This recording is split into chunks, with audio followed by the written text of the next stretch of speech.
Alright, so now we're going to work on our solid surface mounts. So included with your solid surface kit, you're going to get this little router jig, and that's what follows around the template. This little router jig right here is what follows around the template that I will show you in just a moment. One thing to note is that the standard base that comes on these little routers has a hole. It's exactly the same size as this, so it just goes right through. So you're going to need another base kit. This base kit allows us to mount the router template right here, the router jig, right to this, and then we'll put that onto our router. Kit comes with a bit. Comes in a little container like so. We've already got ours installed here. And also comes with this little jig piece right here to allow you to follow the template that I will show you in just a moment. We look at all of the parts we include. You get the router templates, the router bits and bit pieces. You get the mud rings. They can be used on all the solid surface mounts. Then you get a selection of shims of different thicknesses. As you can see right here. Of course, you get the ICS3 back box, the PMD along with the paint and mud shields, the actual PMD itself, that's our tweeter, and the protection circuitry. Finally, if you're installing the sub 1, you get all the standard hardware with the sub 1, port tube, all the brackets, and of course the subwoofer itself. So our solid surface kit here is going to go together a little bit differently than our gypsum board kit.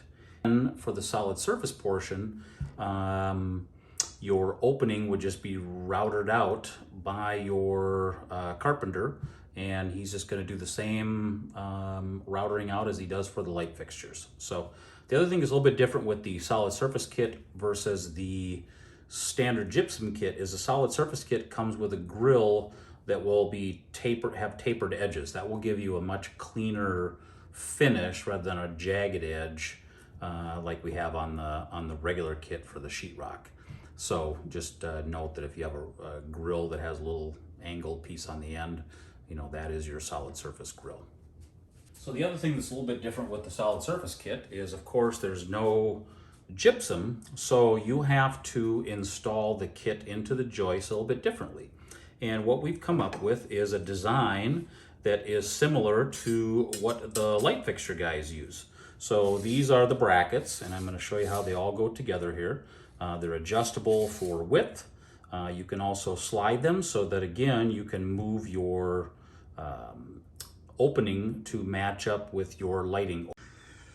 So as we test for how thick our shims need to be, this piece right here would represent our actual thickness of our new wood ceiling surface. This is our plate that our speaker is going to mount to. As you can see, if we run this up here, you can see that we're sticking out about 1/4 of an inch or so. So I'm going to add a shim, and then we're going to put a bracket on openings. So let's put these together and we will show you how all that stuff works. So we've added a single shim onto here. You can see it right there. So if we take that over, now when I hold that up, you can see that speaker lines up right with the surface, which is what we want, so that our grill, once we put it in, is going to flush right to the surface of the solid surface ceiling. So we've got our brackets screwed onto here, and the brackets can go either way. You can put them on with the lips this way or with the lips the other way, the tabs, so they can mount to the studs. It doesn't really make any difference. If you need to have a little bit more clearance, or if you're going to screw those in with the back box, then you would have to spin these around, because once this is laid down onto the speaker, you can see that is very close to the side, so it'd be kind of hard to screw it in if you'd have attached it prior to hanging it up into the wall or up into the ceiling. So once we've got that done, we're going to go ahead and we're going to mount the plate up to the joists, and then we will add our back box. So we have our template on here. which is the thickness of our surface on our ceiling. Now I've taken my plate and I've mounted it with the brackets. The screws are still loose because that way I can slide this back and forth so that I can align my opening with my lighting opening. Now remember that your carpenter is most likely going to be doing the final router cuts and the solid surface for you. These wooden, or these brackets right here, are the same type of brackets that they use for lighting, which will make it a lot easier for those folks. Once I get this where I want it to be, you can see I'm still flush right here, so once I get my grill and do all that stuff, it's going to fit flush to the ceiling itself. So once I get this right where I want to be, these 4 nuts that are on the back side, we're going to tighten those up, and then we're going to put our back box on. So as you can see now, we have our back box with the ICS3 mounted to the mounting kit right here, which is your surface kit. And we are ready. We're going to put our little trim ring back in here so we can put our paint shield back on. That way when they come in and sand off their surface and do all that work, it protects our woofer. And then we'll do the installation of the planar driver at the very end. One of the things that's a little bit different with the solid surface kit versus the gypsum board kit is the solid surface kit only has this 3-inch mud ring and paint shield. And that's all you will need to have for all your different mounting sizes, whether it's 3 or 4 inch. But this is all you need to keep everything protected while the rest of that stuff is going to be cut out. So just like the other one, there's a little tiny screw right in here. We'll take that apart. One's the paint and one's the mud and everything else shield. So let's take that off of there and show you how to use both those pieces. So if the mud shield or protection shield is needed, that stays on. Now that that's done, and we're just going to have for paint, sanding, final finish, you can see we've taken the double piece off and put the single one on that has a 3 holes piece of tape on there still. This is the little tab that you can pull that thing off with. So this stays on now as they do their sanding and work around the wood that this is mounted in behind here. Again, this is the same thickness as our grill. So these 3 holes, we're going to pop that tape off, and that's how we're going to adjust in and out to make sure that our grill lines up perfectly with our solid surface. So now you see we have our solid surface kit installed. It is flushed up to our wood surface as to how that would be. And the best way to do that is to have a piece of wood that's the same thickness as the wood that is going to be placed, or whatever that material is that's going to be placed on that solid surface. You just make yourself a little template across here, and that's kind of what you use to your guide so that your grill assembly and everything else lines up flush with this. So our paint shield's in place. We've got it all set. If it's a subwoofer,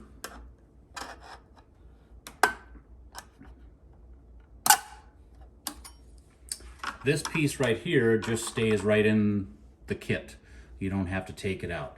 You pop the paint shield back on, adjust your screws in and out. You can see right here that they have, they are magnetic and they screw in and out, and that's what adjusts the thickness and the height of your grill that will go on after the fact. So you can see right there when that's in, these screws adjust that in and out. You can see how they kind of go back and forth right there. That's what that's openings are for. So once you get that adjusted, because this is the same thickness as your grill, you're all set. If you're doing a full range system, which is what we have installed right here, so you've got your back box, and then we've got our piece right here. Again, you have to take this out with these 2 little Allen screws. Then we're going to put our PMD in, and then again we can use this same shield to move it in and out to adjust for the thickness of the grill. So let's do that now. just like that, those 2 Allens. And then these 2 little Allen screws we keep, and we're going to use that to put the planar driver right back in. So we've got our little half moon out, and you can see right here this connection, that's the same connection that we had for our regular kit. We're going to use that. That's what makes our connection for our planar driver. On the back of the PMD, you can see right here, it's got the same piece, and that just literally slides right in. Can only go one way, so we're going to slide it right in here. And we're going to put our Allen wrench, put our 2 little Allen screws back in.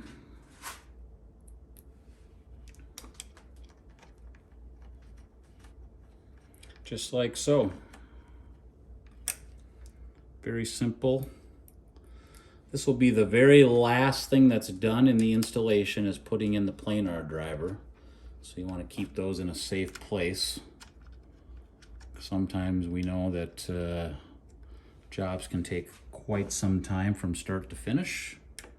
And then what I would do is make sure that these are just screwed all the way down, each one of them.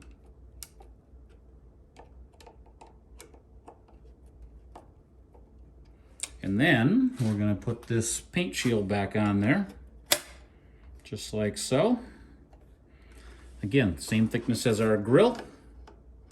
So you simply adjust it out or in, depending on where it needs to be to line up with your surface, and take it off. And then you can put your grill right back on. And there's our grill.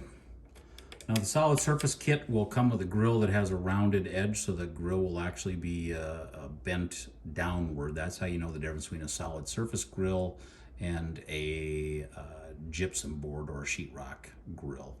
This is a sheetrock grill, so